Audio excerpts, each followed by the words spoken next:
There's no feeling more intense than starting over. If you deleted your homework the day before it was due, as I have, or if you left your wallet at home and you have to go back after spending an hour in the commute. If you won some money at the casino and then put all your winnings on red but it came up black. If you got your best shirt dry cleaned before a wedding and then immediately dropped food on it.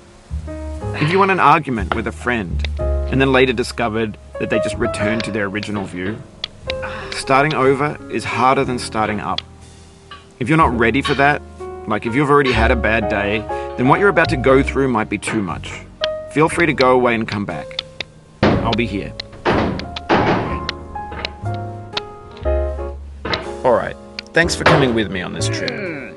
I'll understand if you have to take a break at any point. Just find a safe place to stop and quit the game.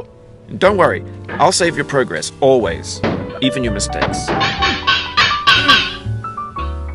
This game is a homage to a free game that came out in 2002, titled Sexy Hiking. The author of that game was Jazzuo, a mysterious Czech designer who was known at the time as the father of B games.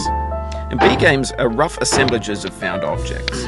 Designers slap them together very quickly and freely, and they're often too rough and unfriendly to gain much of a following. They're built more for the joy of building them than as polished products. In a certain way, Sexy Hiking is the perfect embodiment of a B game. It's built almost entirely out of found and recycled parts, and it's one of the most unusual and unfriendly games of its time. In it, your task is simply to drag yourself up a mountain with a hammer.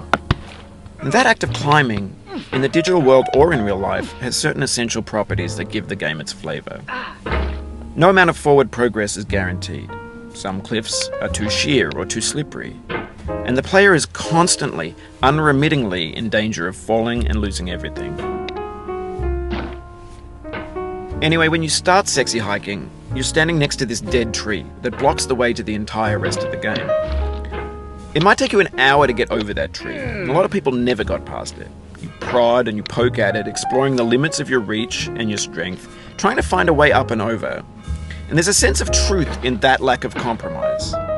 Most obstacles in video game worlds are fake. You can be completely confident in your ability to get through them once you have the correct method or the correct equipment or just by spending enough time. In that sense, every pixelated obstacle in Sexy Hiking is real. The obstacles in Sexy Hiking are unyielding, and that makes the game uniquely frustrating. But I'm not sure Jazzuo intended to make a frustrating game. The frustration is just essential to the act of climbing, and it's authentic to the process of building a game about climbing. A funny thing happened to me as I was building this mountain. I'd have an idea for a new obstacle, and I'd build it, test it, and it would usually turn out to be unreasonably hard. But I couldn't bring myself to make it easier. It already felt like my inability to get past the new obstacle was my fault as a player rather than as a builder. Imaginary mountains build themselves from our efforts to climb them, and it's our repeated attempts to reach the summit that turns those mountains into something real. When you're building a video game world, you're building with ideas, and that can be like working with quickset cement. You mold your ideas into a certain shape that can be played with, and in the process of playing with them, they begin to harden and set until they're immutable, like rock. And at that point, you can't change the world. Not without breaking it into pieces and starting fresh with new ideas. For years now, people have been predicting that games would soon be made out of prefabricated objects, bought in a store and assembled into a world. And for the most part, that hasn't happened, because the objects in the stores are trash. I don't mean they look bad or that they're badly made, although a lot of them are. I mean they're trash in the way that food becomes trash as soon as you put it in the sink. Things are made to be consumed and used in a certain context, and once the moment is gone, they transform into garbage. In the context of technology, those moments pass by in seconds. Over time, we've poured more and more refuse into this vast digital landfill that we call the internet.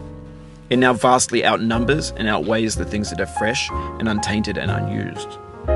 When everything around us is cultural trash, trash becomes the new medium, the lingua franca of the digital age. And you can build culture out of trash. But only trash culture. B games, B movies, B music, B philosophy. Maybe this is what digital culture is.